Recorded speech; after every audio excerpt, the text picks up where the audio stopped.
Thanks, Edmundo, and thanks all. Look forward to speaking to you this afternoon. So I'm going to talk about robust decision-making, one of the approaches to decision-making under deep uncertainty. And let's see. There we go. Okay, great. And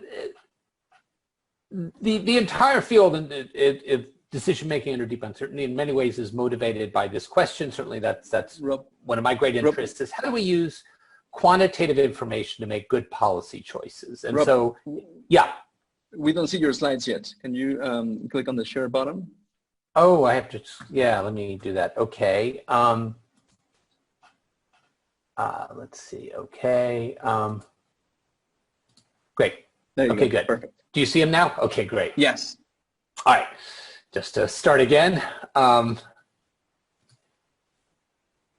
Okay. I'm going to speak about robust decision making. Welcome all.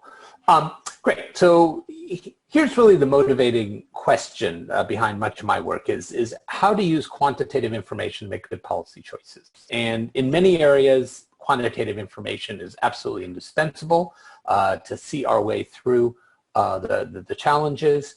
And while it may seem obvious that the best way to use quantitative analysis is to make predictions of the future, in many cases that actually gets in the way. I mean, predictions are the core principle of the scientific method, but when we're using them to inform policy questions when the uncertainties are deep, we'll talk a lot about today, and when people disagree with one another, predictions can get in the way. And people disagree not only about predictions, which is things scientists do all the time, but in particular when people disagree about the consequences, the implications of various predictions, about the policy implications, about how it relates to their values, and then that reflects all the way up the chain and interferes with the way that the analytics can be used to help us see our way through to solutions. So fortunately, there is another way, and that's what this talk is about. That's what the DMDU field is about.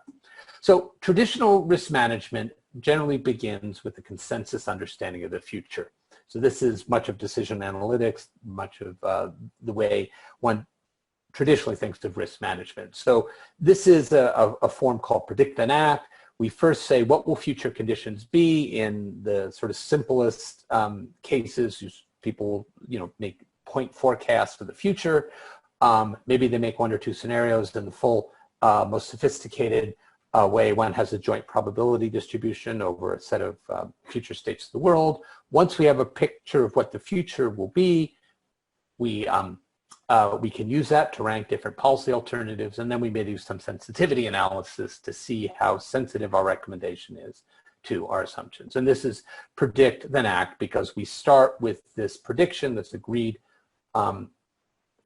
view on the future, and then we use that to make our choices. And there are many problems for this where this approach works wonderfully. I mean, classically, engineers and scientists use this all the time.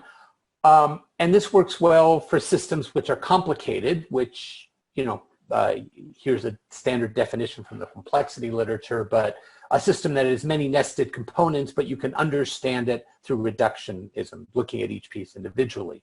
But many of the problems we deal today, as we increasingly understand, are ones which are complex systems with many, many interacting systems which are difficult, whose behavior is difficult to predict. Now, in many cases, complex systems operate in stable modes where in fact they are relatively predictable, but we don't live in a world like that. This is the famous chart showing the great acceleration, which we all know these numbers, but it's sort of always surprising and just start to see them. This is the increase in population, GDP, urbanization, and you can put here greenhouse gases and a whole number of other factors, but how fast things have been changing over the last couple of decades. And the world we live in a fast changing and ever surprising world, which is, a point obviously made even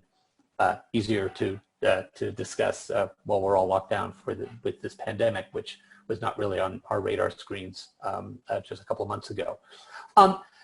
And then a key point is that disagreement over values also transfer back into these disagreements over facts. So even when the analytics is good, disagreements over values can complicate the discussion of facts. And then when there's deep uncertainty, it plays into it even more. And this is just sort of a wonderful set of graphs by Dan Kahan, who talks about cultural cognition. And this has to do with people's understanding of climate change, which is an area where I work in a lot.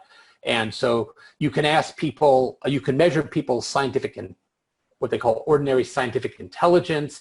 And when you ask them questions which are scientific in nature but have no policy consequence, like what gas makes up the majority of the Earth's atmosphere, this ordinary scientific intelligence correlates very well with the sort of answers you get. So the higher your scientific intelligence, the better you do. If you ask a question that has profound political and value implications, for instance, having to do with the causes of climate change, that goes away. In fact, there's no correlation between your scientific intelligence and giving the right answer. In fact, if you separate people out, this is US data, by political affiliation, you get a correlation for one group, you get an anti-correlation for the other group. But interestingly, if you ask something of a trick question, and this one is, what happens if the North Pole ice cap melts? There, actually, the conservative Republicans do a little bit better than the Democrats, because, in fact, melting the ice doesn't raise sea level because the ice floats. But the people who are most worried about climate change tend to see, any climate effect as bad. So this is just all to say that when you deal with deeply uncertain risks, there's a very complicated stew of factual disagreements coupled with value disagreements. Okay. And so under such conditions, these predict and act methods can break down. So instead of predict act, people often end up with tunnel vision. And in particular, there's huge pressure to underestimate the uncertainties, because if we admit how large they are, our ability to do analysis, at least the way we expect to, breaks down. Competing analyses can contribute to gridlock, and I'm sure many of you have had the experience of making a projection and then to justify a policy, and the people who don't like the policy attack the projection less than attacking the recommendation or the policy, because the policy may be more solid than the projection on which it's based. And then this idea that we often know a lot about a problem that is not very predictive, but in fact can help us sort our way through to good solutions. And even if we can't predict surprises, knowing about them can help us prepare. And these conditions we call deep uncertainty, and the definition is down here. It's when the parties to a decision do not know or do not agree on the likelihood of alternative futures or how actions are related to consequences. So essentially, we don't know the likelihood of one future relative to another, and we may have uncertainties about the model which connects our action to consequences. So these conditions calls for new methods and tools to do risk and decision analysis. And our traditional tools are designed for a world that we understand well, where there's agreement on objectives, and we envision there being a single decision maker. Today we have problems where there's a diversity of priority and goals and values. We have this this deep uncertainty, and then oftentimes there's multiple decision makers. On the right, I have a figure that I think Jan Kwako used in his talk a couple of weeks ago, where on the horizontal axis is the level of uncertainty. On the vertical axis is the amount of agreement over values.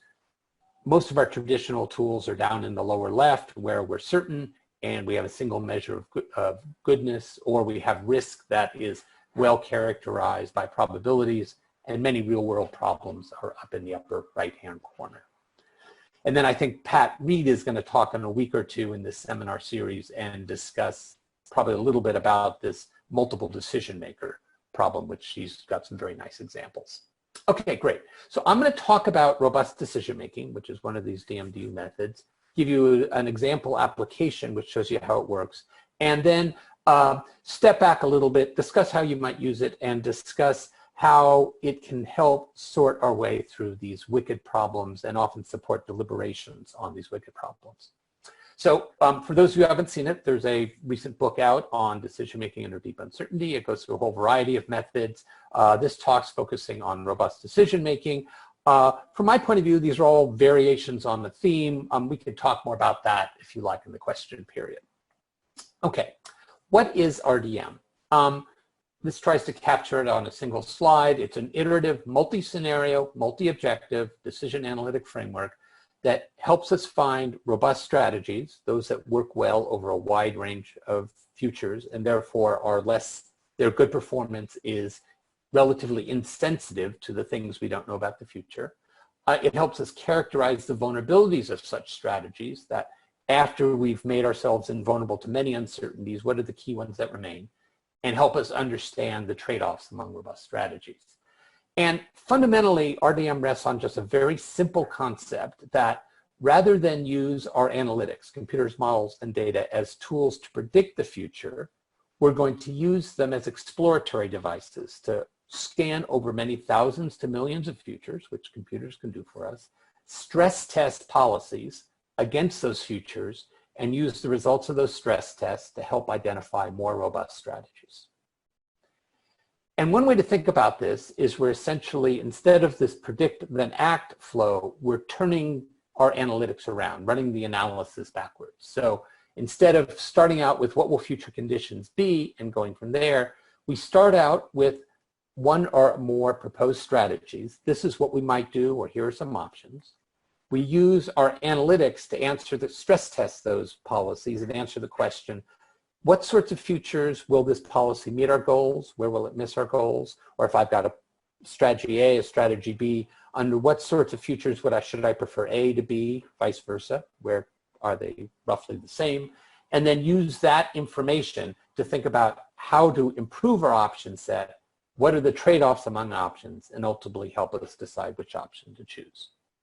So RDM really synthesizes four key concepts, very traditional concepts, but pulls them together in new ways. So first, it's a decision analytic structure. There's a broad field of decision analysis, which gives us decision structuring frameworks, helps us think about trade-offs, helps us choose among options. But it's often framed, much decision analysis is framed as prescriptive. It's essentially the analysis is designed to give us a definitive ranking of strategies.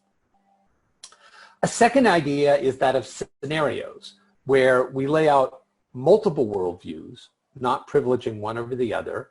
We often talk about plausibility, not probability, to allow these scenarios to make them more admissible to people who may disagree about the future. And rather than being prescriptive, scenarios are often deliberative. They help individuals, they help groups think and explore what they want to do. A third idea is stress testing or assumption-based planning, which is a set of ideas developed by a guy named Jim Dewar at Rand in the early 1990s, which is around the idea of stress testing a plan. So you begin with a plan, and then you see what are the key assumptions that it makes that might break it. And obviously the idea of stress test is common across engineering, finance use it. And this is, we're stress testing plans. And the final of the four ideas is this idea of exploratory modeling, which is a different way to use models, which is using models to map assumptions onto consequences, not to predict. And it's been made useful by ubiquitous computation. Let me just say a little bit more about that, because that's the thing that really makes this whole field go, is that this dichotomy of models came from our Rand colleague, Steve Bankus, again in the early 1990s. And he said that there's two types of models. You can think of two types of models in the world. One he called consolidative or predictive, but consolidative because they gather all the relevant knowledge you have into a single package. You can validate that model, and then you can use it for a surrogate for a real world. So again, I mean, this is what engineers do. that you have a model which tells you how the bridge is going to perform, how the plane will fly. You use it to understand how that object's going to work, and you expect that what you eventually build will work pretty much as the model says it will. You can use those predictions, and you spend a lot of time validating the model. There's a whole nother class of models, which is models that map assumptions onto consequences without privileging any one set of assumptions. And under conditions of deep uncertainty, it's very difficult to validate the models. You can't validate the models. I work in climate change. You can't validate a model of what's going to happen 10, 20, 30 years from now until it's too late to act on the consequences of those predictions. So these models are really just mapping assumptions and the consequences, and they're used for iterative problem solving. And again, these are all old ideas, but what is now new is we both have a lot more computer power, so we can take our models, run them anytime. We also have a whole suite of analytics, both some of the scenario, the machine learning, the classification algorithms that help us explore large databases, visualization tools, and robust optimization tools that help us work our way through strategies that work over many scenarios. So classic ideas now newly enabled by new capabilities. And so RDM integrates these four concepts into an iterative decision analytic process, laid out the three steps that I showed. The middle ones, we do the stress test. The stress test gives us scenarios, and so as I'll talk about a little bit later, one that scenarios are often thought of as inputs to the analysis. In RDM, scenarios are a product of the analysis. And over it all, we have inductive reasoning with exploratory models going both ways. Okay. So just to kind of pull it all together, RDM helps people make better decisions, not better predictions. A couple of basic principles: consider multiple futures, not a single one in their planning. We're going to use these futures to stress test your plans. Seek strategies which are robust, that is, perform well over many futures, not ones that are optimal for a single best estimate future or a single best estimate probability distribution. And make your plans flexible and adaptive, which is often the way to become more robust. So instead of trying to do predict and act, do scenarios. And just a couple of aphorisms, which I try to capture some of the idea. I think these ideas, Jan talked a couple of weeks ago about this idea of premature aggregation is the root of all evil in decision support. So we want to maintain multiple futures and multiple objectives as long as we can. And then this idea, which I'll get back to at the end, of seek certainty in your decisions, not in your predictions. Okay, so let me go through an example application, show you how this works.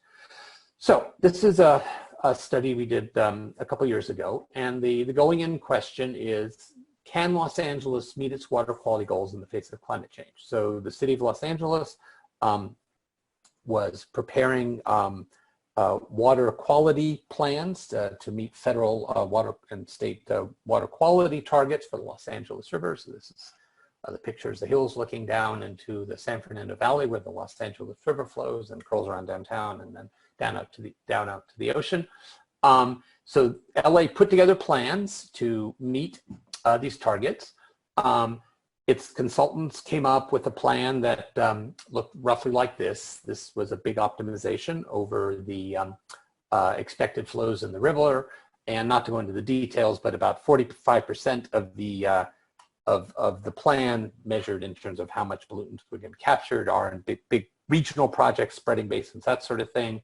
About 22% are making the streets absorbing of stormwater, and low impact development that's on private lands, having private lands, houses and commercial property also absorb water. So that is the optimal plan. So they had put together this plan, however, without considering climate change. So they came to us and we helped them answer the question, once you consider climate change, is this still a good plan? Okay, so I've turned the flow diagram into essentially a checklist of steps. These are a checklist you can use in doing RDM analysis. Frame the decision analysis, stress test your strategies over a wide range of futures, and identify new or revised strategies that meet our goals over a wider range of relevant futures. Okay, let's start with step one. Okay. we often do this decision framing with this 2x2 matrix, which we call XLRM. This is standard decision analysis, but it turns out to be immensely useful. So you sit down with the stakeholders, you discuss what they're trying to do, what they're worried about, and you break up into 4 factors. What are people trying to achieve? What actions can they take that might help them achieve their goals? What uncertainties, things outside their control, might interfere or help with the ability of their actions to meet their goals? And relationships, what sort of analytics do we use to map levers and uncertainties onto these performance metrics? And in this LA water quality example, we'll start, the thing they care about is meeting the water quality requirements for reasonable cost. We started with the city's proposed plan, I should say plan, not play. And then in the second iteration, when we find the vulnerabilities of that plan, we go on and we look at some adaptive pathways. We're focused on 2 sets of uncertainties, climate change and land use. And then in this analysis, as in many RDM analysis, we're using the same high planning models that the city and its consultants use to deal with its regulators. We're just using those models in new ways. Okay, let's hop on to the next step, stress test. Okay, so we have our simulation models. We've organized our analysis according to these XLRM factors, and we now run the model many times. Each run has the city's plan and tests it against a different future. And we do this a whole bunch of times, and we collect all those runs into a big database. And in particular, this database, we looked at 47 different climate futures, which we extracted, essentially the worst case futures from the IPCC ensemble. And we used 6 land use futures. So we had 282 futures. We stress test the city plan against these futures. Here's a big database. It essentially has this form that a blue dot is a future in which the city meets its regulatory targets, and a red dot is where it doesn't. Okay, so what do we do with this big database of futures? How do we make sense of it? So what we do is this, what we call this scenario discovery analysis. We run classification algorithms against this database, and we ask the question, how can we best separate this database into cases where the plan meets and misses its goals, and what are the key factors that are most important and do the best job in differentiating between the futures where the plan meets and misses the goals. You ask that question and you get this map here. Turns out that the 2 most important factors are the change in the intensity of the 24-hour rainfall. So a 1 means it hasn't changed at all. A 1.4 means that the 24-hour rainfall is 40% higher. And in the vertical axis, it's the impervious area of the city. And the horizontal lines are different land use scenarios, and the X shows the planning case that the city used, which is the current 24-hour rainfall event. This is the 90th percentile highest event, and current land use. There's then these 6 land use scenarios. The one that's second from the bottom, named newly mandated land use, is what the city would get if their recent stormwater master plan would go in. So what you learn from this, so this is the results, this separates, and now we can interpret these results as scenarios in the rather standard sense. We have 2 scenarios and 2 axes, and so it's the extreme rainfall event going from no increase to a large increase, and land use going from no change to large change. If you're in the gray area, the plan meets its goals. If you're in the red area, it misses its goals. The green X is the planning case. And now what we've learned is that climate change puts LA at risk of missing its water quality goals. It doesn't require very much change at all in the intensity of the 24-hour rainfall event for LA to start missing its water quality goals. But if they meet their newly mandated land use target, they will buy out a significant fraction of the climate risk. So now we ask, should this plan misses goals scenario worry policymakers? Is that something they should worry about? And so what we do now is we compare this scenario map to what scientific evidence we have. And the full range is essentially the range of IPCC climate projections. The vertical dashed lines are a study done by climate modelers at UCLA, Alex Hall and his group, and these are their best estimate range for what the change in extreme rainfall event would be in LA. And so both of these is essentially a lower and an upper bound in the range of uncertainty for the extreme climate event. But both of them essentially give the same area answer, which is the city is very vulnerable to climate change if land use doesn't change. If land use does change in their very optimistic scenario, they bought out most of the climate uncertainty. So, but in short, this is the climate impact on their plans is something they should worry about. So yes. Okay, so what do they do about it? Now we're going to use this information to identify new or revised strategies. So the stress test results suggest using a robust adaptive water quality implementation plan. So we're going to see if we can turn this a robust plan. One that, an adaptive plan that starts with near-term actions, monitors signposts, and we can pull the signposts directly off this, the scenarios that came out of the stress test. In particular, we begin with the current plan, but if the city fails to achieve mandated land use and climate science cannot guarantee storms stay small, we might want to augment the current plan and to one that works in that red region. If those two things don't happen, we can continue with the current plan. So that is one way that we might want to respond to this potential vulnerability. Should decision makers adopt this adaptive plan? Now we want to consider some alternatives. Here's the current plan. Here's the plan we just discussed. Begin with current plan, prepare to adjust. Or you could begin with the augmented plan and you could drop back to the current plan. How do we choose between these? RDM's designed to illuminate trade-offs to evaluate rather than dictate optimal solutions. So I'm just going to show you the trade-offs involved. So we have two main goals that we discussed earlier. We have water quality and cost. And we've turned this big uncertainty space into two scenarios, meet and miss goals, with a lot of definition of what those scenarios entail. Here's our three plans, and we're ranking them on each of these attributes.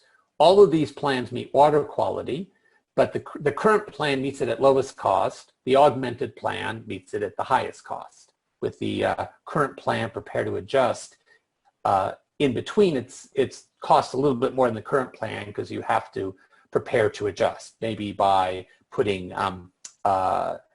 defraying the time that you release some land that you could turn into a spreading basin, so you leave it as a golf course before you turn it into a development, that sort of thing. Here is now in the plan misses goals scenario. Here the augmented plan is lowest cost. The current plan misses its water quality target and then involves a lot of costs trying to catch up.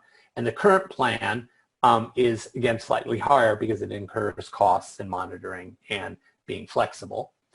So it looks like the adaptive begin with current plan but prepare to adjust. It represents a low regret strategy in that it works, meets water quality targets in both scenarios, and its cost is not always the lowest, but just slightly higher than the lowest cost possible strategy if you knew the future. So in general, a robust strategy is one that performs well over a wide range of plausible futures, keeps options open, or trades some optimal performance for less sensitivity of broken assumptions. You can express those all differently mathematically, but in this case, they all lead you to the exact same answer.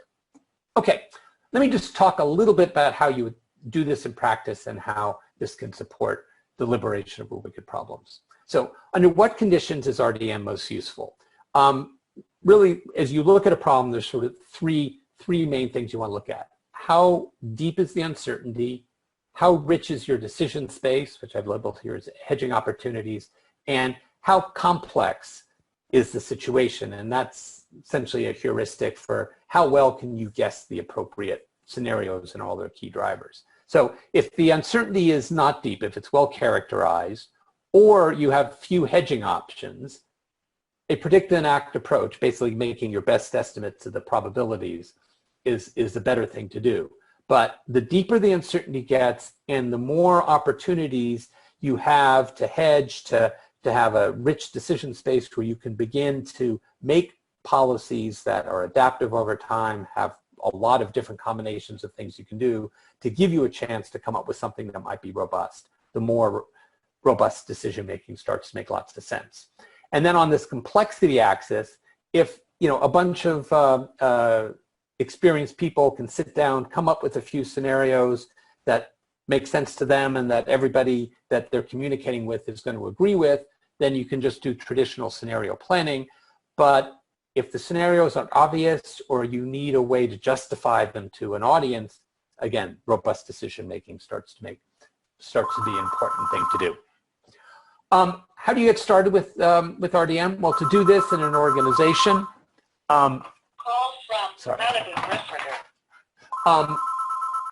you need people to engage, a model of your system, and you need people to do the analysis.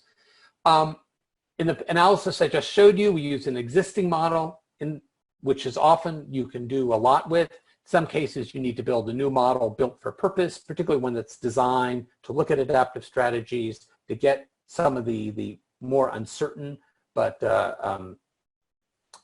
important connections that often aren't in planning models, and that often run faster.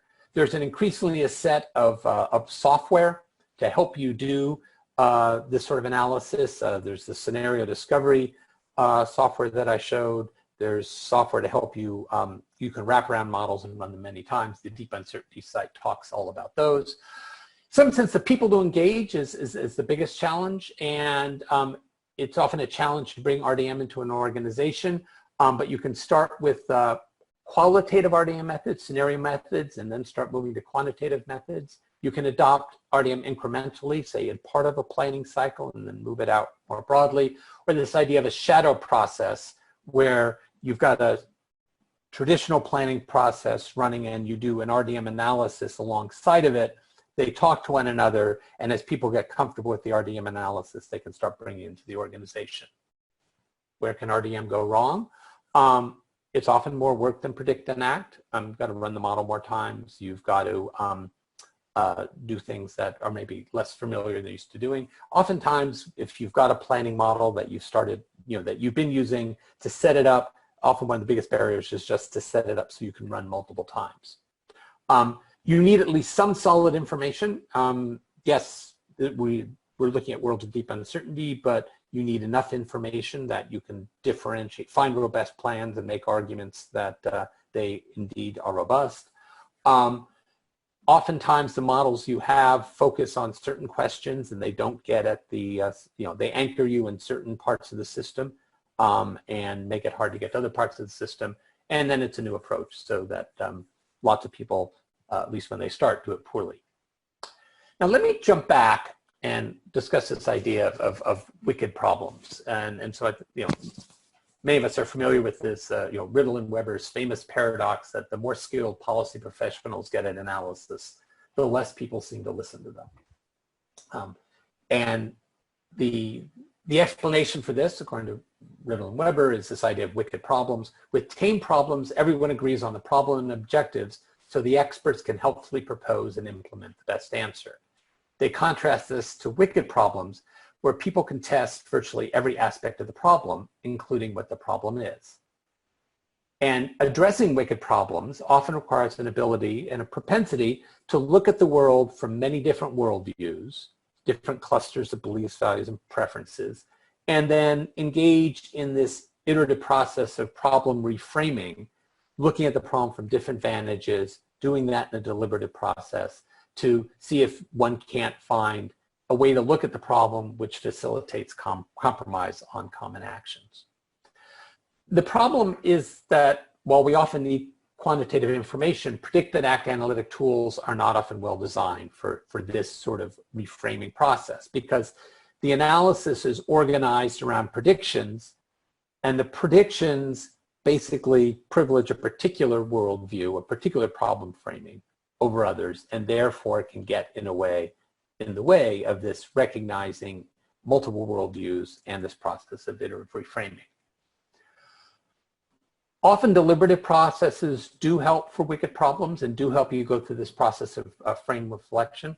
In particular, a process which is called deliberation with analysis, which is an analytic deliberative process where stakeholders deliberate over problem framing.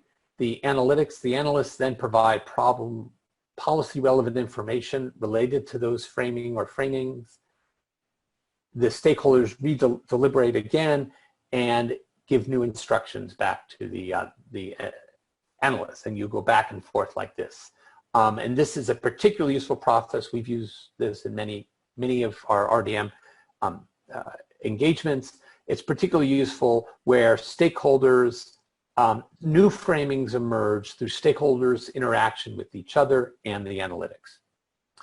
And this is just a sketch of how RDM is designed to facilitate this sort of deliberation with analysis. The tools, the scenario part of the tools, it facilitates visioning and compromise. People can look at the scenarios they might not have otherwise to look at. They can see the problem from different vantages. And then the idea of exploratory modeling allows you to ask these exploratory design questions. What if this? What if that? In structured ways. And in many of the sort of the signature successes, in this case, the Louisiana Master Plan for a Sustainable Coast, have gone through these processes with these tools.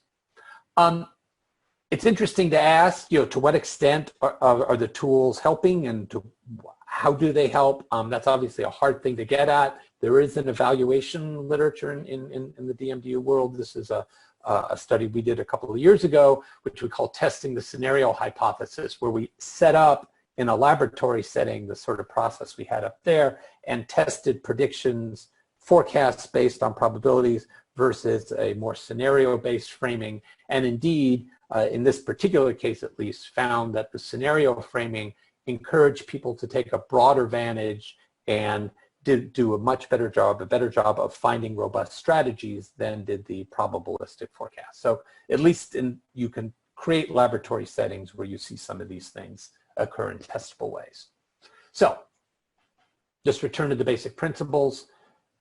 When faced with deep uncertainty, consider multiple futures, not a single one. Choose those futures to stress test your plans.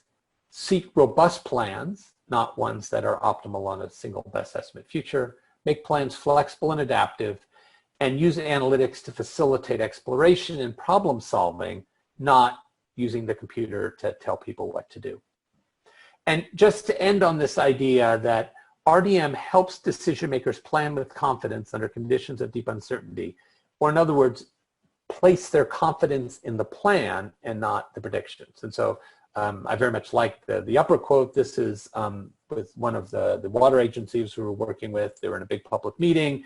The planner was asked, do you trust those climate models? And the planner replied that they didn't necessarily trust the climate models, but they had confidence in their contingency plans, which they developed using those models. So the confidence was in the plan, not in the predictions. And then the Francis Bacon quote, if we begin with certainties, we end in doubt. If we begin with doubts and patient in them, we shall end in certainties.